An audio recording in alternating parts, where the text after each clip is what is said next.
It's a brand new season as the playoffs start, and it's a repeat of last season as the Panthers take on the Guildford Flames. The Flames will be full of confidence, second in the league. They ran Belfast all the way, and they of course triumphed here to go to the Final Four last season. The Panthers themselves, well, Corey Neilson, he's a playoff specialist. Can the Panthers do something over the next 2 games to get to the Final Four and have a bit of redemption for the season just past? The next 120 minutes will tell us. Tedesco picks it up. Beyond the stick of Ferguson. And it's with Sorensen. Sorensen has it taken off him again. Markland doing well. And now Ferguson into the zone. Ferguson fires in.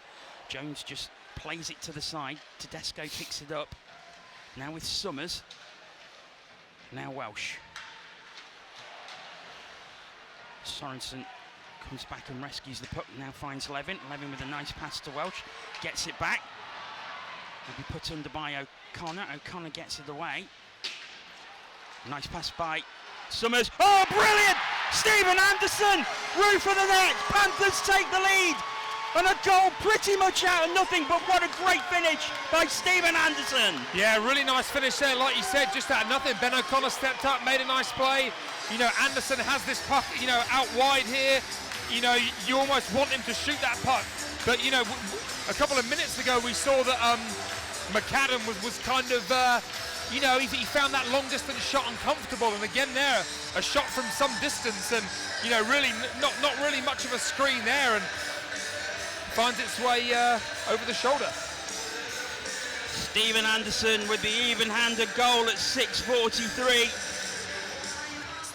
Yeah, Lindgren did a really good job there. Kind of just took that risk. He was going to cut it out, and you know he won that race, got over there, and he blocked it. If he hadn't have done though, could have been a wide open chance in front. Krokop gets the cross-rink pass to Ferguson. Ferguson looks to take it in. Brassard gets there though. Now Anderson, he'll just play it off the boards. Picked out by Brady well. Hammond, Anderson again. Oh, it's off the post. What is going on with him? That's 2.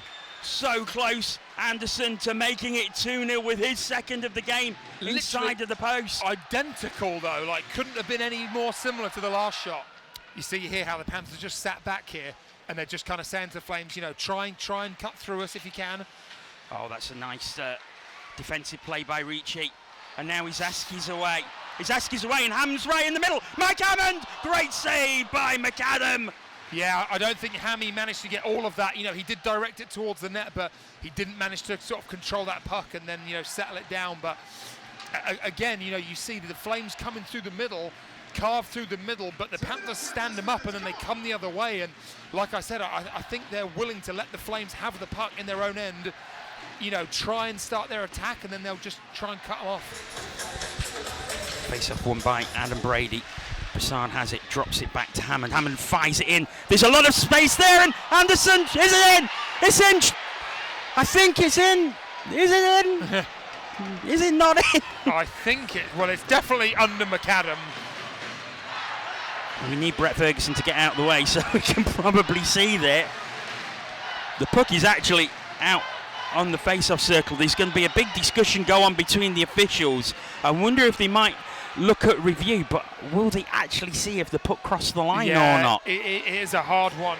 You know, the overhead camera will be good. Looks like they were both stood fairly close to it. Yeah, sort of chipped it in, but McAdam got something on it. And to be fair, the officials right there. I think it's like on his body, McAdam, so it's kind of in his legs, in his pads there, and yeah, it was an interesting one. There were some bodies around there, definitely, and I think Anderson certainly put his arms up, but officials decided no goal. But there's a bit of space for Adam Brady, and we know he can score from there, and he does. Panthers 2-0 ahead. Do you know what? I just knew that was in as soon as he had that. We saw him score one just like that. I think it was against the Steelers here, but it went high blocker. And as soon as Hammy hit him with that puck, but that's 2 from distance on that glove side that McAdams basically let right through him. And yeah, dish to Brady there, and You know, he is a sniper, but he finds that gap under the arm. Adam Brady, the Panthers' top goal scorer. And he's added another one in the playoffs. It's his 20th of the season. Tedesco behind his net. Gets it off to O'Connor. Oh, it's loose right in front. McAdam has to make a desperate poke check away with Anderson in attendance. He did really well there, because otherwise that was just going to be a wide open chance in the slot. So McAdam very alert. You know, doesn't clear it at a great distance, but just does enough to get that away. Broussard doesn't get all of it. Takes right in front, and Jones makes a save and can't get the rebound, but still there for the Flames. O'Connor gets it across, but it bounces off Tate's stick. He recovers and gets it back. Great pass to Crinella. Now the side of net. O'Connor, and he puts it wide. Still there. Crinella, and Jones has it. And that's probably the most dangerous the Flames have looked the entire game. And Peyton Jones, when called upon, stands tall.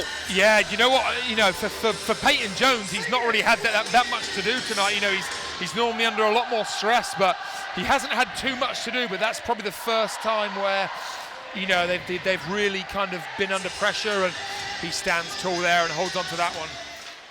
Oh, and that's a lovely drop pass. Oh, he's Askey. And that's who you don't want to leave it to. Ryan Tate. Luckily, Fabrizio Ricci saw the danger. It comes back now. Oh, what a save, Peyton Jones. Right out in front. And now there's some pushing and shoving. Myers in there. Just watching this again. It was Crinella with the shot, and a fantastic save by Peyton Jones.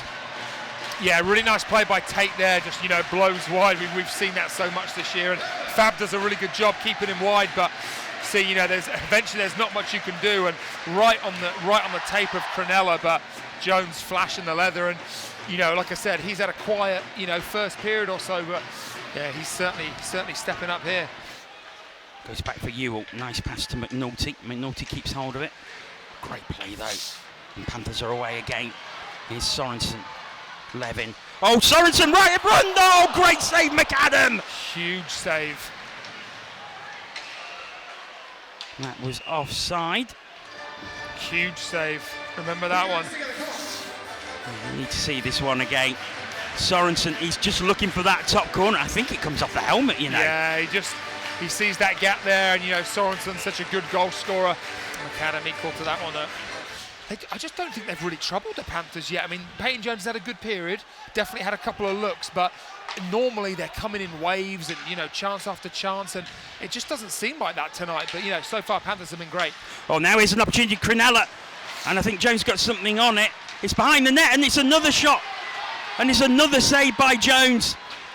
Yeah, Peyton Jones definitely standing tall this period. We've seen him all year. He's been sensational this year, and, you know, in these kind of big games we've seen it, and yeah, he's standing up tall right now. Right, Tate fired in over, and that's going to fall for Sorensen.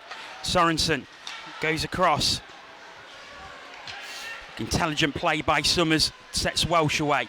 Welsh turns back into the boards, goes back for Summers. Summers, chance of a shot, and it's there again! McAdam loses it, and Sorensen puts the rebound back into the empty net. Panthers 3-0 ahead. Yeah, McAdam is struggling right now.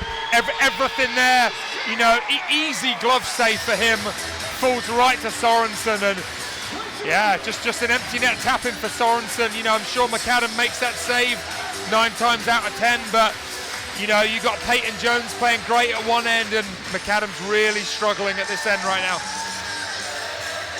So 3-0 the Panthers lead, and Tanner Sorensen has his 19th of the season. Face-off won by the Flames. It's with Ewell. Looks to get it to Crinella. Crinella off the boards, but will be picked up by the Panthers in the neutral zone. Izaski goes back. Lindgren has to check, but does well. Martinen chases it in. Ewell will probably get there first, but Martinen puts him into the boards, which allows Izaski to play. Oh, it's right out in front! Oh, I think Matthew Myers had too much time there. Yeah, he did a great job of just kind of freezing McAdam down as well there, but he had no options to pass to, and eventually, as offside, eventually he was kind of at a really tight angle, and McAdam did a good job again, just kind of taking away all the angles. It was one of those things, wasn't it, where I don't think he could quite believe how much time he had, and I think he was just waiting to see if McAdam would commit and go down so he could put it high. Welsh there, does well. Now Levin, comes for Anderson, now Kelsall. Good shot block by Robert Latkovic. The problem, I think, for the Flames is that obviously, you know, they want to go and make a dent into this, but you know, one false move the other way and this tie's, you know, pretty much done. So I think they're really in a kind of tough predicament at the moment, but I think they just have to keep playing, working hard, hope their luck will change, and you know, see if they can get one. And then it's one of those where the next goal is absolutely massive, isn't it? And whether that's scored tonight or tomorrow night. Yeah, I think if at any point the Panthers get a 4-goal lead, it's going to be a long road back here for the Flames. So it's just a great position for the Panthers to be in. Sit back, be responsible, play hard, and you know, if they get a chance, they'll go for it. But you know, they're really in the driver's seat here, and you can see here they're kind of happy to, you know, make smart plays, get pucks deep. Here's Izaski. Drops it back for Lahtinen. Lahtinen just protects the puck. Gets it back to point for Lindgren. Lindgren goes across for Brassard. It just runs off his stick though. I think he was thinking about the shot, Brassard. Lindgren has to go back, and Cronella is going to get there first. Oh. Cronella does well. Oh, he's giving him a breakaway. Oh, and here's Levin. David Levin. Yes, David Levin finds the net from the breakaway. Dunzo. 4-0 Panthers lead. David Levin on his stage makes it 4. And again, you know, Cronella has the puck behind his net, behind our net. He goes to make a play to the point, and it goes all the way to Levy.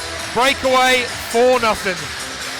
It was one of those he was never going to miss when he was in that position. And you know what? That's just typical of this series. It's just been, you know, he was never going to miss that. There's no way, and it just... Straight through the 5-hole as well.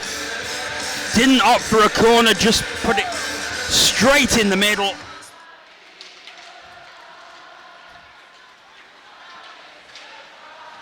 Still in the zone. Flames clear it now, looking for Krokop to get on that. Brilliant from Levin to poke it away now. Sorensen, Welsh reaches for it, but Flames will clear. Ferguson brings it through the middle. Nice pass to Tedesco. Tedesco fires it in, and they do score. And that's the danger.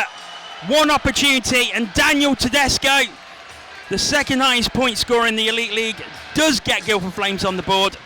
It's 4-1. Yeah, and it definitely makes things more interesting.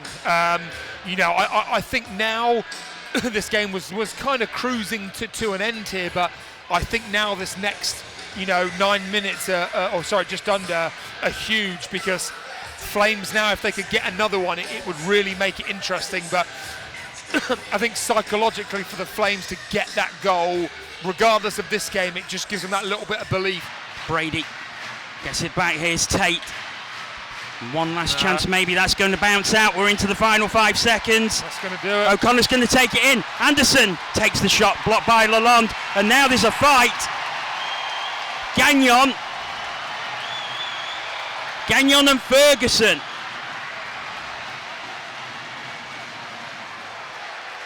Yeah, I don't think there was much in that at the end, just a little bit of pushing and shoving, but I'm getting the feeling there was something off the play, because Matthew Gagnon is very, very angry there.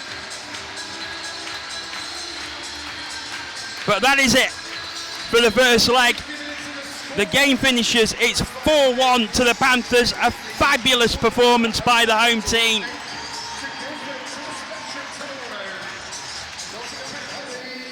Panthers man of the match is 27, Kelly Summers. And he did have an excellent game in defence. And also grabbed a couple of assists as well. Yeah, he was rock solid at the back there. Really good performance by him, and I think that was the story for the Panthers. It was just lots of very solid performances, and everybody did their job. Everybody chipped in, and none more so than Kelly Summers. So the Panthers, for the final time this season, will acknowledge the home crowd. It's hard to believe that this is the last match of the season. Last game here. Of course, they may still be here next weekend for the playoff finals weekend, but of course it's a neutral venue. Yeah, it's not like being here, is it?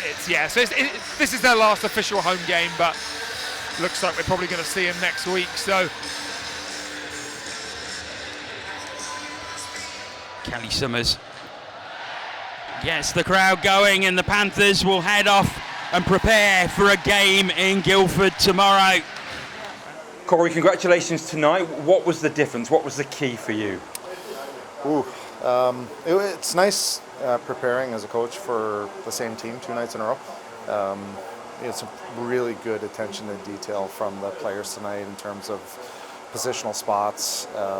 I thought our execution was very good, but mostly our level of compete was very, very high.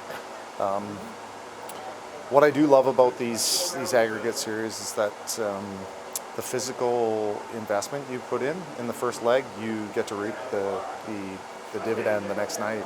So, all the guys you hit, all the energy you force them to use in that first night, hopefully, you take a little bit out of them for tomorrow. You talked a lot this season about not taking chances, but off the top of my head, Anderson, sight at goal, back of the net, Brady, Levin breakaway. They did what you've been crying out for a lot of the season tonight, didn't they? Yeah, it's nice. It's nice to score. I thought, as I said, the execution was pretty good. I think their goaltender probably would have wanted 1 or 2 of those back, but we also created chances where we didn't score, and he made some big saves. So, all in all, it's a really good night for us. It's good for their confidence. You see how connected the players were tonight and how they played, and you can tell the spirit of in the room, how they feel it. Obviously, we were in going through that last stage was tough. And you saw their energy levels and everything really increased tonight. You saw the dividend. Just push you on that finally. That's a great point. Sometimes in down times it can make a room stronger. Do you think they've kind of built from that downtime then to take that into this? Yeah, I mean, I don't know. I mean, it's. I hope so. I think so. It's probably a fair point.